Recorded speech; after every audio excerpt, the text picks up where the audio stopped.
Hi guys, welcome back to another video. In this video I will be showing you how to delete Twitch account. Before starting, if you are new to the channel, please subscribe to my channel and hit the notification bell so you don't miss out on new videos. Thank you. So let's begin.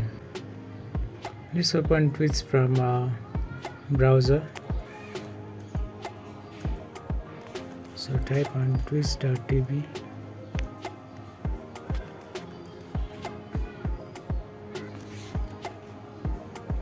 and click on the three dot.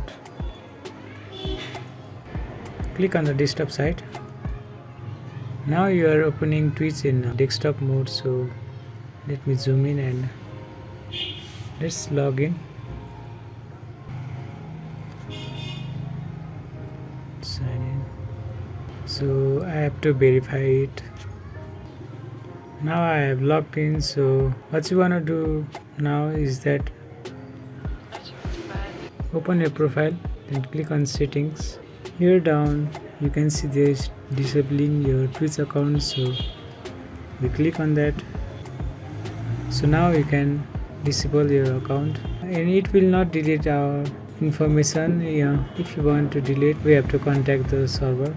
Without writing the feedback, you can simply disable account by clicking the blue button. I will not disable my account. So this is how you delete your Twitch account. Hope you guys like the video, and please like, share and subscribe the video. Have a good day. Thank you.